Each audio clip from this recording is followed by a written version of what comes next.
Right, hello lads and lasses, and welcome back to Boys Down Under, where today, finally, international football is over. And what that means is Celtic Football Club are playing again and they have all their players back. Well, almost all their players, but we'll get onto that later.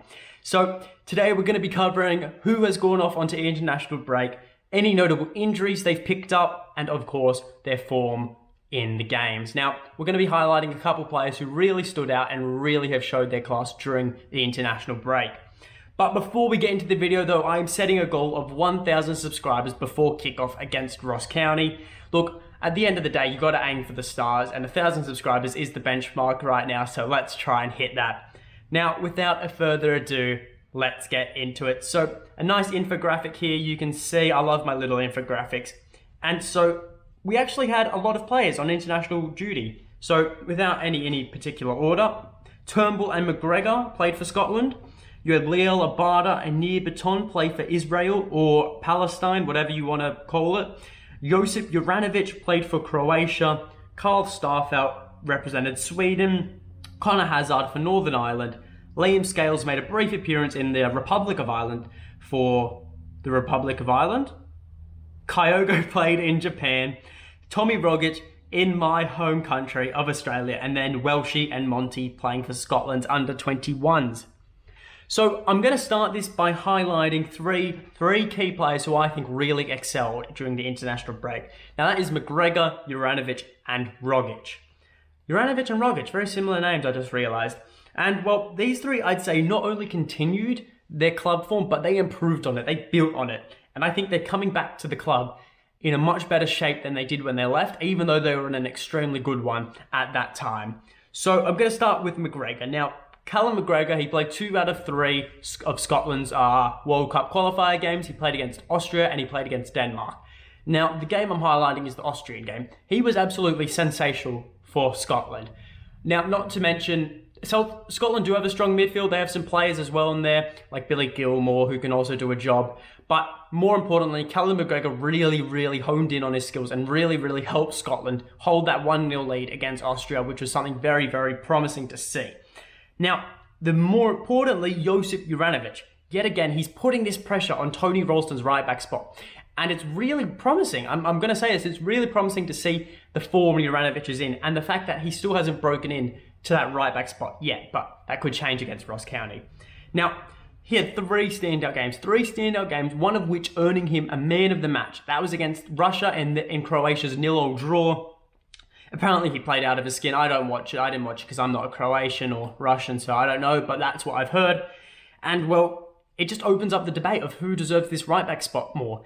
Is it a man of the match right-back for Croatia, someone who is a shoo-in every time Croatia plays? Or is it someone who can't even break into the Scotland squad in Tony Ralston, but is playing amazingly for Celtic? It's big debate, and one that we're not covering right now because we need to get on with the video.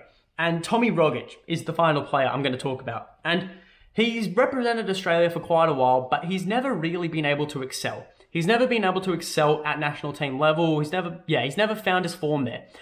But that was until this international break, and he has played absolutely out of his skin. His performances have been influential for Australia's chances of getting automatic qualification to what is it? The World Cup.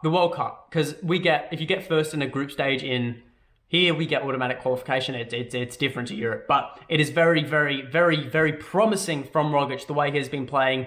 Yeah, just some of his balls against teams. Now they're lesser teams. They are lesser teams. We have to remember this. They're not very good.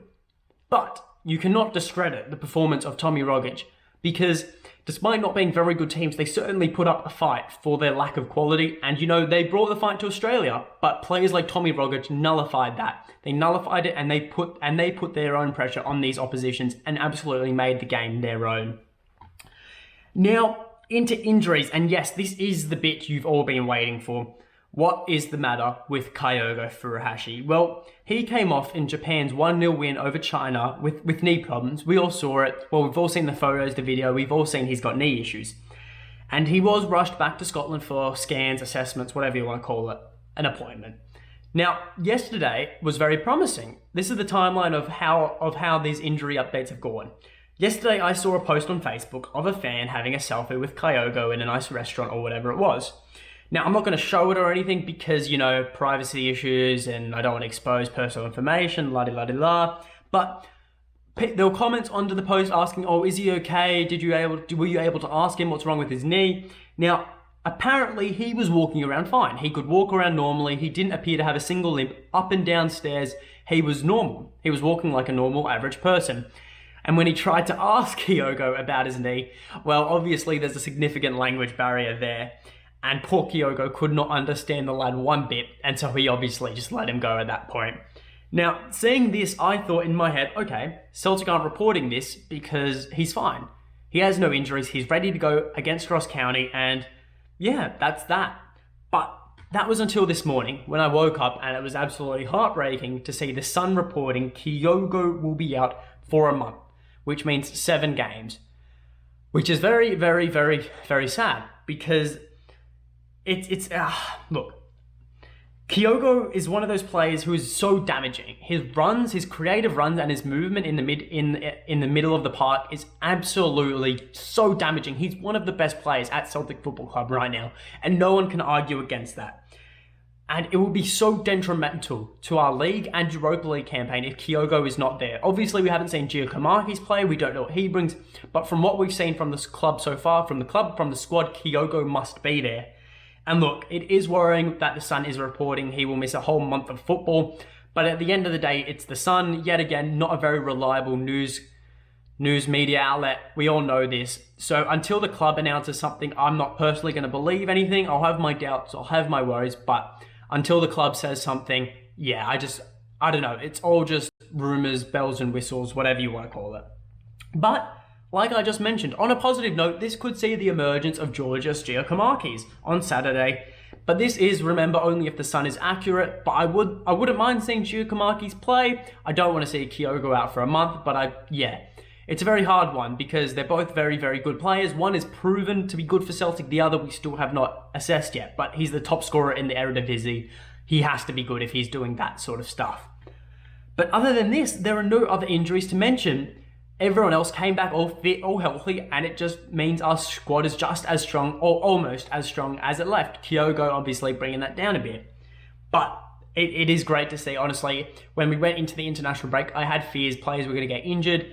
The fact that only one has been injured, it's very promising, but at the same time, it's annoying. It's Kyogo. So, yeah, look at it as you will. There is always dark, but there is always light as well. It's a bit of a yin and yang sort of thing. But enough ramble, that is all from me. I'll be previewing tomorrow's game against Ross County, a big one. Well, not a big one, but a big, exciting game. I think that should be. I'm pretty sure we'll romp them, but yeah, I'll make my predictions tomorrow. Remember to sub to the channel. We're trying to hit 1,000 subscribers before kickoff. We've got to aim for those stars, remember.